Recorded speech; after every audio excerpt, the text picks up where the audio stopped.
Looking for your next home on the east side of Madison?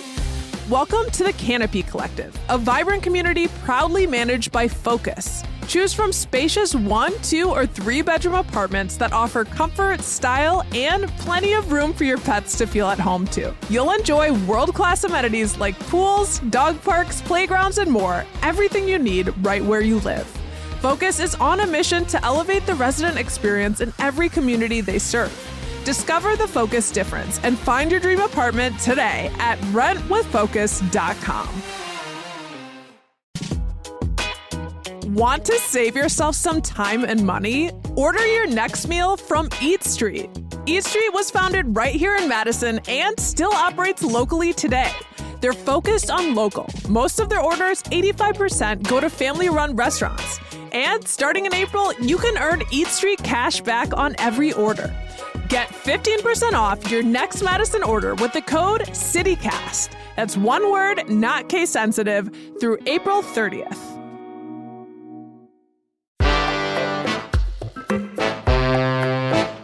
Today on CityCast Madison. Welcome to the Friday News Roundup. There's been a big election, there was Trans Visibility Day, and we have a delayed public market. It's Friday, April 4th. I'm Bianca Martin, and here's what Madison's talking about.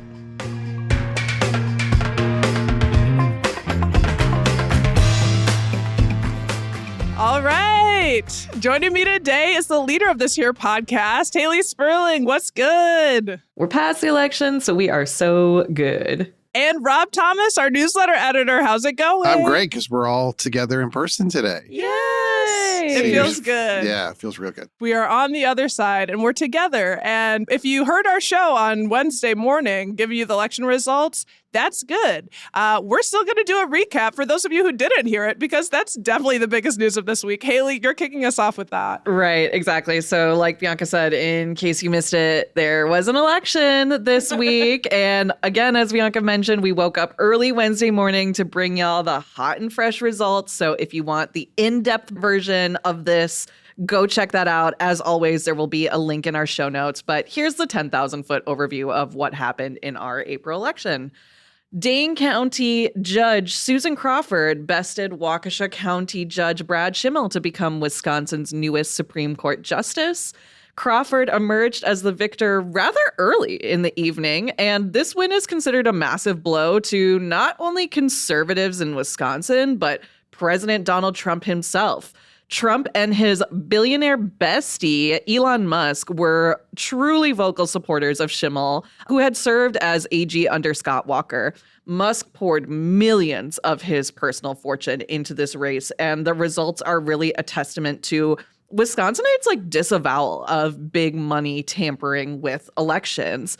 And that's not to say that Crawford didn't also receive donations from billionaires. She did, for sure. But Musk's spending far outweighed any of the liberal contributions and truly helped make this race become the most expensive judicial race of its kind in U.S. history. But as we've mentioned, in the end, Wisconsin reaffirmed that money can talk, but it sure can't vote.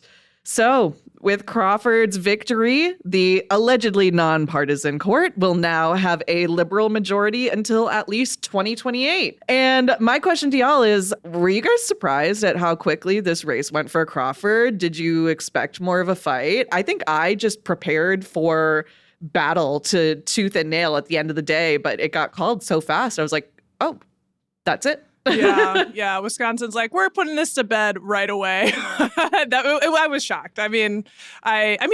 Shocked just, I don't know, shocked sounds more dramatic. I was like, oh, really? Okay. It was almost anticlimactic. It was. It was so anticlimactic in that way. I don't know, Rob, what do you think? Yeah, I mean, if you look at past elections, like Janet Protase, which won by about the same margin, 2023, but that was a very different election with, Trump and Elon Musk really tried to nationalize it and try and turn out the voters who gave Trump Wisconsin last November. And Elon Musk was going on Fox News and saying the destiny of humanity is at stake. if Brad Schimmel loses. And then after the election, he was like, I actually thought I was going to lose. So Yeah, that was the wild. That's nuts to me. And I mean, to his credit, Schimmel conceded pretty respectfully and immediately shot down any mumblings of quote unquote cheating or collusion, that came from his supporters. And normally that wouldn't really mean anything, but given the fact that we are living in these times, aka when election results are consistently criticized, scrutinized, put under a microscope, especially in Wisconsin, and especially when conservative candidates lose, this is pretty big. We saw this with Donald Trump in 2020, and again with failed Republican Senate candidate Eric Hovde last fall. But again, like I said, Schimmel, I was reading in the Wisconsin State Journal, like Schimmel shut down when someone in the crowd in his rally called like Crawford a cheater. And he's like, no cheating. We're moving past this. And then it was like he gave his concession speech, walked off stage, came back on stage to play in his rock cover band. Which Rockstar. Go off, play the pain away. And he plays bass. He's not like he's the lead singer of the band. Yeah. Right? Like it's kind of cool. He's just kind of. Yeah. People can contain multitudes. That's right. It is really heartening to see democracy work and be like, okay, you had this whole time to do your campaigns and then accept the results. It's like, a basketball game or football game. If we had to like debate each time, like, I don't think that person won. It's like they won. Do you look at the score? Right. Like, are we going to fight about this? Right. That's what it's been for the past years, He played off with his bass into the night. But of course, Supreme Court wasn't the only thing that was on the ballot this week. Wisconsinites also reelected incumbent Jill Underly as state superintendent. Just like Supreme Court, this race is also nominally nonpartisan. Underly had backing from the Democratic Party, while her challenger, Brittany Kinzer, had the backing of conservative groups. Also statewide on the ballot, we had a constitutional amendment, which voters approved, which means now voter ID will be enshrined in our state constitution.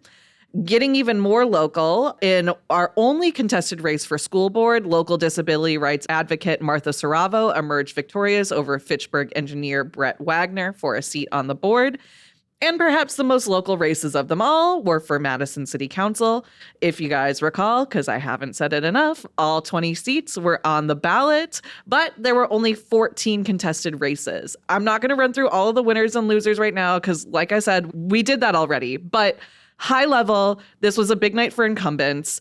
Shouting out a couple interesting races. In downtown District 4, longtime Alder Mike Verveer held onto his seat with 53% of the vote. This was a race that folks were watching and one that we might be watching again next year, since all even-numbered districts will be on the ballot again in 2026. There were only 2 districts where incumbents lost their races.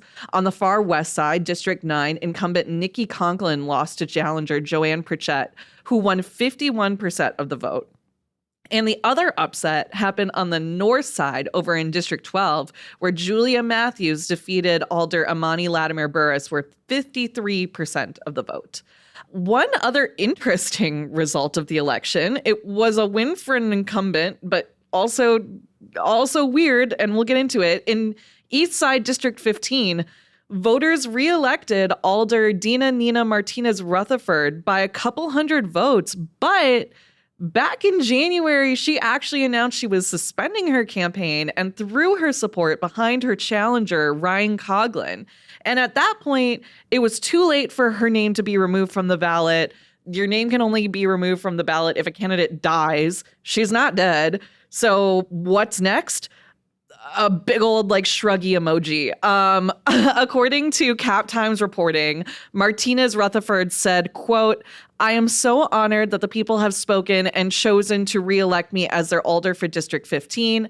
At the moment, I have no further comment," unquote. So, like I said, TBD. Some of these elections were very close, but there were no ties or anything like that this year. But as always, it just goes to show that every vote counts. And so with that in mind, Provisional voters have until 4 p.m. today to submit their photo identification to the city clerk's office and get their ballots counted. According to the city, there were 66 provisional votes cast in this election. So that's our high-level election roundup. I'm so ready to be done with this. We did it! You did it! Let's recap it next week. Just for just fun. for fun. Let's do Let's one more run time. it back. Run it back. Keep going. Yeah. I got it down. Groundhog Day.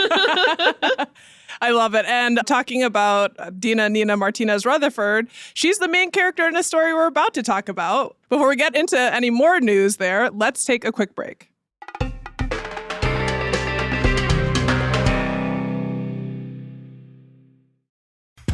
Behold the wonders of science. Y'all, it's that glorious time of year for UW-Madison Science Expeditions, a UW campus-wide science open house.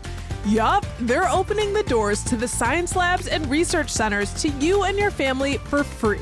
From April 4th through the 6th, you can adventure around your top-tier public land-grant university and talk with the world-class researchers, enjoy science demos, and get hands-on at interactive exploration stations.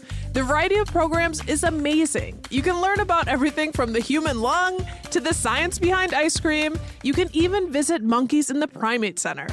Again, UW-Madison Science Expeditions events are free and open to everyone. So, see you at the destinations for exploration on campus April 4th through the 6th. Find the full schedule at go.wisc.edu/science expeditions. Get ready for Netflix's gripping new medical drama, Pulse. Set in a cutting-edge Miami trauma center, third-year resident Dr. Danny Sims is unexpectedly thrust into a promotion when beloved chief resident Dr. Xander Phillips gets suspended. Then, with the emotional and physical stakes at their highest, a storm will push the hospital and its residents to their limits. Witness how life can change in a heartbeat when you're operating under pressure. Watch Pulse, only on Netflix.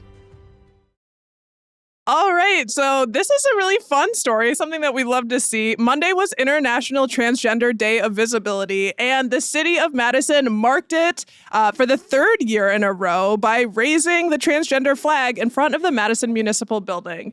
It was a beautiful gathering and press conference around the celebration, including words from Madison's mayor, Satya Rhodes Conway, and Madison's first openly transgender Madison Common Council member, Dina Nina Martinez Rutherford, who we were just talking about, was elected even though they stepped away. People love her. People love her. Yeah, I'm not going to lie. You guys know because it was in front of you. When I saw the news that they weren't running for re-election, I cried because it's just an emotional connection to a fantastic person who has really made themselves very visible in the community. And this is definitely in one of the ways. So, in terms of the city marking International Transgender Day of Visibility, as a reminder, 3 years ago, the city started this practice when it proclaimed itself a transgender sanctuary city. So that's a stance that transgender and non-binary people are welcome, respected, and protected in Madison. And it also included a call to the Madison police chief to deprioritize any anti-transgender legislation coming from the state.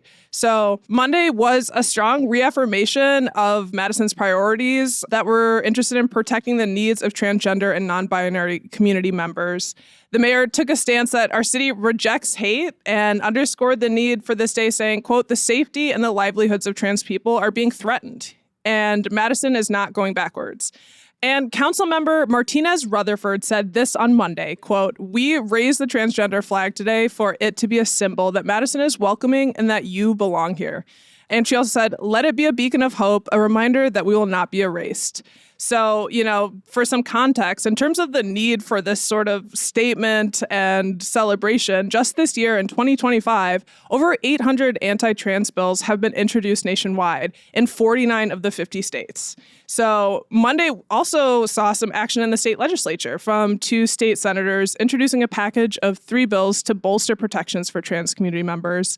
Senator Melissa Ratcliffe of Cottage Grove, she's a co-chair of the Transgender Parent and Non-Binary Advocacy Caucus, and Senator Mark Spretzer Beloit introduced bills, one that would declare March 31st, 2025 as Transgender Day of Visibility in Wisconsin. Another bill would extend Wisconsin's non-discrimination laws to include transgender and non-binary people.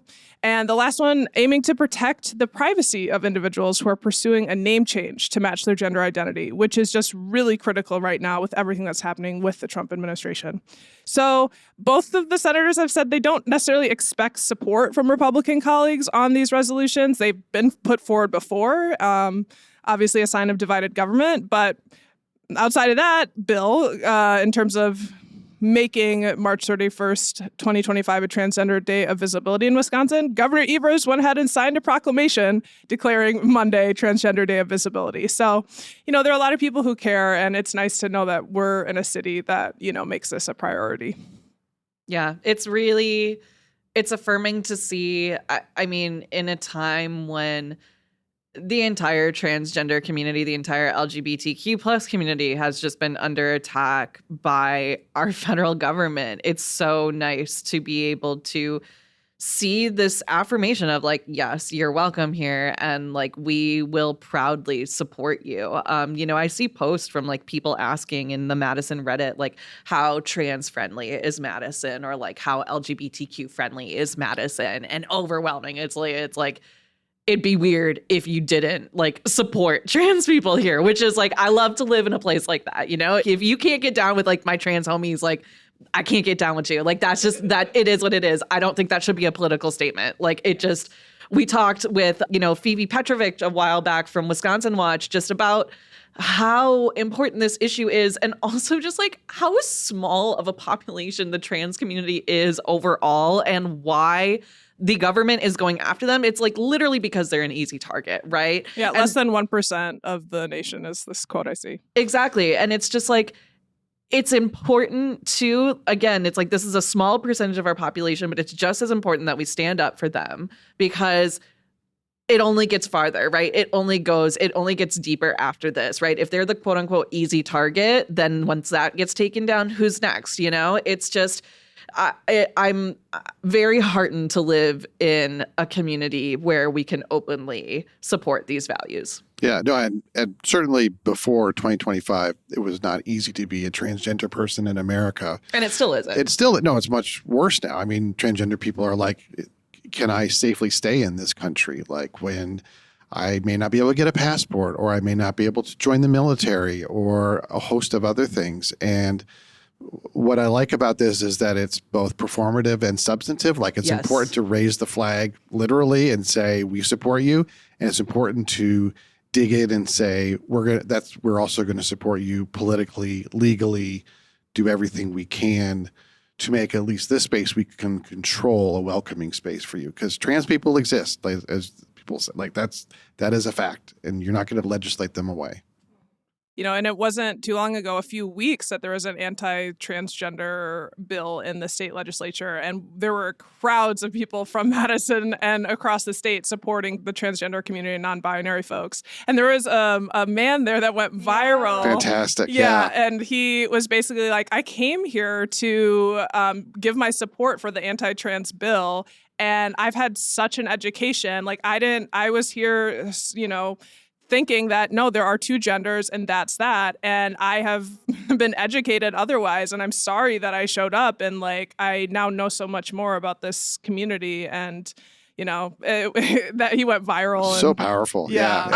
And there's a lot of hope there that people can actually change their minds and get past their prejudice. Yeah. Exactly. 85-year-old Larry Jones from Milwaukee. We love to see it. Like, I mean, but like you said, Rob, it's just proof. It's like, we're never too old to learn and to change and to grow. And he literally said, he was like, I got into something that I really didn't know a heck of a lot about. And he got an education. And once he learned, he was like, dang, I have new thoughts, and I'm glad that we talked about this, because we really didn't talk about it before, but it had a viral moment online, and again, it's heartening. It's heartening for the state of Wisconsin.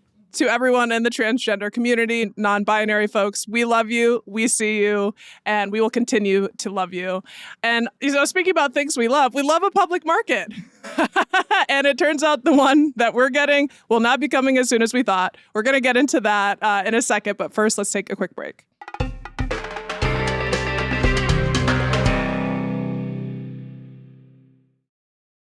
Ryan Reynolds here from Mint Mobile with a message for everyone paying big wireless way too much. Please, for the love of everything good in this world, stop. With Mint, you can get premium wireless for just $15 a month. Of course, if you enjoy overpaying, no judgments, but that's weird. Okay, one judgment. Anyway, give it a try at mintmobile.com/switch. Upfront payment of $45 for 3-month plan, equivalent to $15 per month required. Intro rate first 3 months only, then full price plan options available. Taxes and fees extra. See full terms at mintmobile.com. Shopping is hard, right? But there's a better way. Stitch Fix online personal styling makes it easy. I just give my stylist my size, style, and budget preferences. I order boxes when I want and how I want. No subscription required. And she sends just for me pieces. Plus outfit recommendations and styling tips. I keep what I love and send back the rest. It's so easy. Personal styling for everyone. Get started today at stitchfix.com/Spotify. That's stitchfix.com/Spotify. We're back at the Pink Pony Club of Madison, our coming public market. Rob, you've got the story. Yeah. So one of the most common sentences in local news is the Madison public market has been delayed. I mean, we've been waiting. We've been waiting since 2008 for this thing, and we will have to wait just a little bit longer. So the long-awaited project was originally scheduled to open this summer. I think they were thinking like an early July date. But Madison Public Market Foundation CEO Keisha Harrison announced that construction delays have pushed that back to late fall. But look, whenever it opens, it's going to be great. It's a 45,000 square foot building, which will transform the city's former Fleet Services building at 202 North 1st Street. It'll have more than 30 vendors, a commercial kitchen, event space, and food carts. Like when it does open, it's going to be this great space, like a real hub for local businesses and the community to kind of get together and celebrate and see each other. So what happened here? The long story short is that the general contractor was waiting on parts needed to connect the building to the city's electrical infrastructure. And you can't do a lot of the renovations you need to do unless you have electricity. Like a hammer and a nail is only going to get you so far, right? So fair. Gotta light it up. Yeah. We live in the 21st century for better or worse. Right. Yeah. So it makes sense that would push things back. Now, obviously, delays are nothing new for this project, which has seen starts and stops over the last 17 years. I remember at one point a few years ago, it seemed like it was dead because they just could not close that funding gap. And then it finally got its legs underneath it when the city agreed to spend an additional $1.64 million when the construction bids kept coming in over budget. And then that was kind of where it solidified and the project officially broke ground in November 2023. The good news is that the delays don't seem to have increased the $24 million price tag on the project. Wow. Which is good, right? Yeah. Yeah. So it just slowed things down a little bit. Yeah. Right. I feel like it's always, there's a time delay. And then there's and a it money. costs more now. Guess what? I bet they are extremely mindful of not going over the price tag now. They have because people like, you talk about the referendum, like people are just pissed, I think, about the city's spending, and especially with federal cuts hitting us all angles at the city level. You know, we've been talking about it on the podcast left and right, affecting this city agency, affecting whatever, you know, it's just things we got to stop spending money. Right. So the good news is that this is a year-round space. It's funny, I see the artist renderings and it's always in the summer with people in like sundresses and shorts. It's like, well, that looks nice, but it's a year-round space. So, you know, it'd been nice to have gone in July to enjoy this, but you know, we can roll with going in late fall, maybe do our holiday shopping or something like that. Get cozy, Get have cozy. some spice drinks. There around. you go. Yeah. Might still be pumpkin spice season. Who knows? So Yeah. a little bit of a delay. So what do you guys all think about that? Like I said, I think this is a pretty minor and understandable delay on its own, but there have been so many delays that I think people got a little more worked up about it than they otherwise would have been.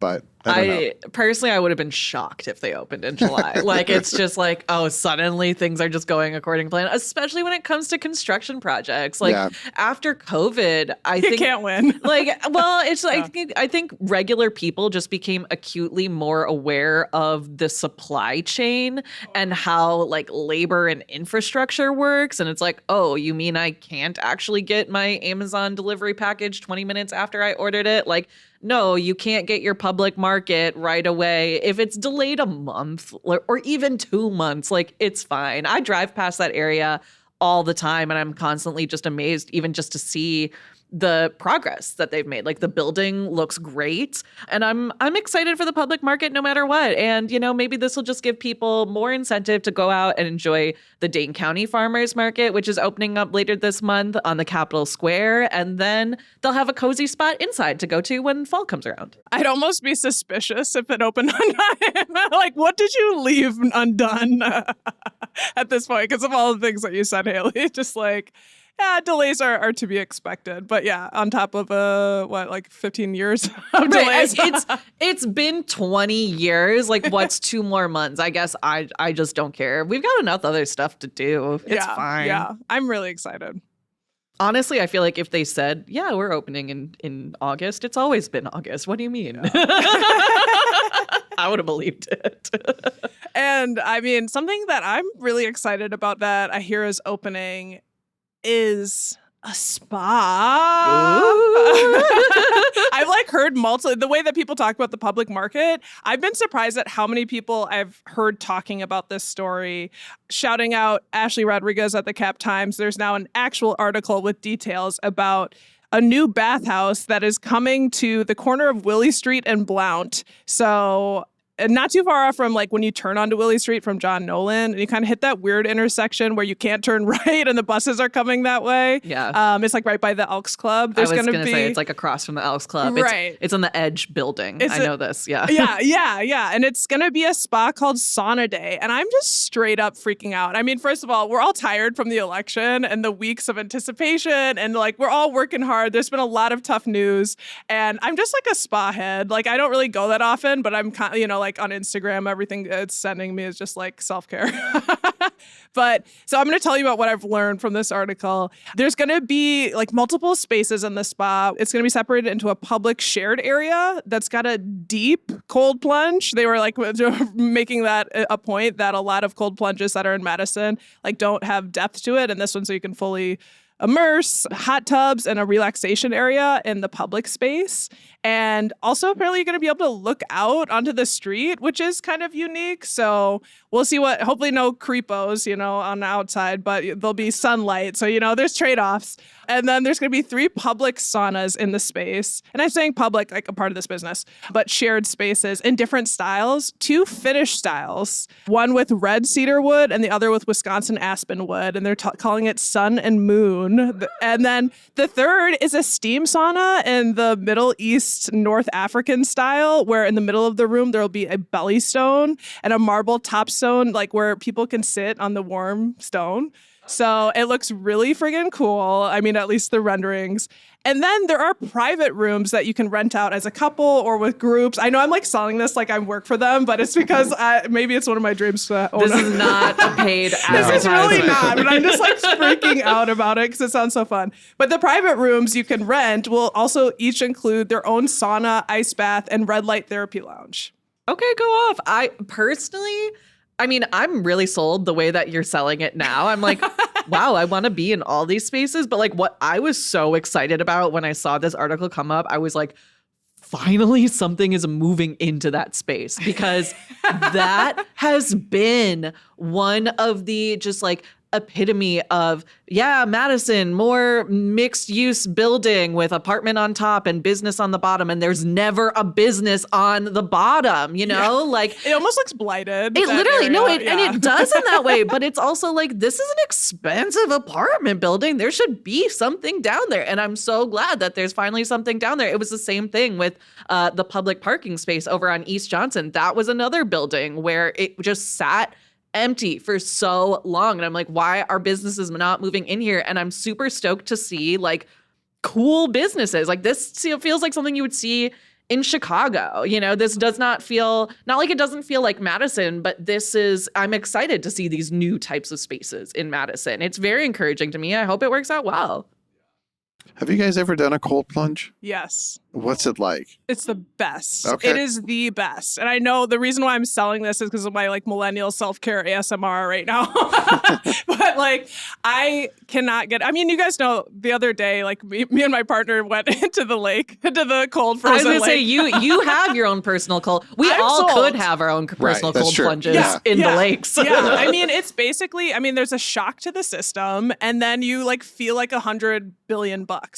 It is deeply refreshing. And it's one of my favorite things to go. Also, when you have the cold plunge next to the warm spaces, you go in between, and it's you feel different. You feel different for the rest of the day. It's just, there's scientifically proven the benefits of that. So I'm just thinking the one time I accidentally did a cold plunge was last year when I was in Vegas for a music festival, and the Airbnb I was staying at with all these strangers, there was a pool back there, and we're like, let's go in the pool. And I was like, okay, cool, let's go in the pool. And they all dipping their toes, and they're like, it's so cold. And I was like, I'm from Wisconsin, I'll get in. And I jumped in, and I was like, oh my God. I was like, I literally just did a polar plunge. I was like, I'm in Vegas. It's supposed to be nice out, but it was Vegas in October. It was cold. That pool was cold. Did you try to fake it? Come on in. It's great. Yeah.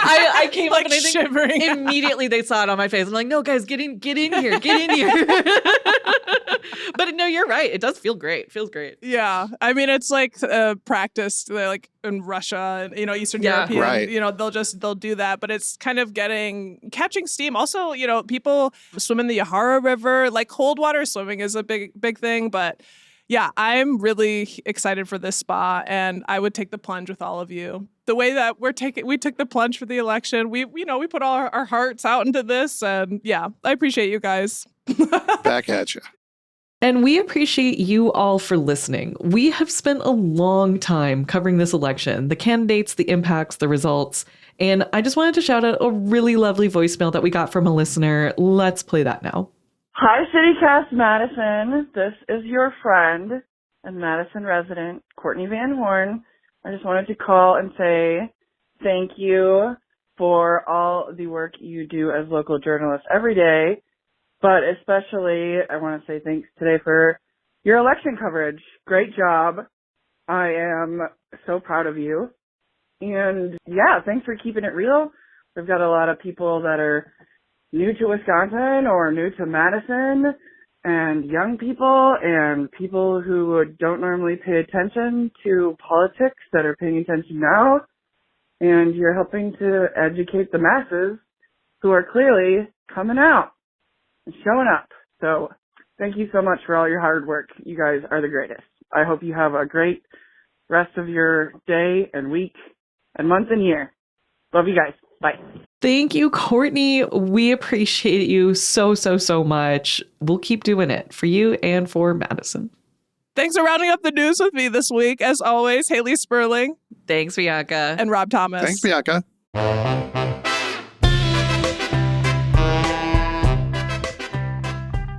That's all for today here on CityCast Madison. I'm Bianca Martin, your host. We're produced by Jade Isiri Ramos and Lizzie Goldsmith. Haley Sperling is our executive producer. Our theme music is by Carl Christensen. Additional music by 8Main, Sonic Pulse, and Mooncrest from Triple Scoop Music via Getty Images. Rob Thomas is our newsletter editor, with extra help this week from Francisco Kilgore. You can get more news delivered right to your inbox by subscribing to Madison Minutes. And if you enjoyed today's show, why not share this podcast with someone who voted? See you back here Monday morning with more news from around the city. Until then, have a great weekend.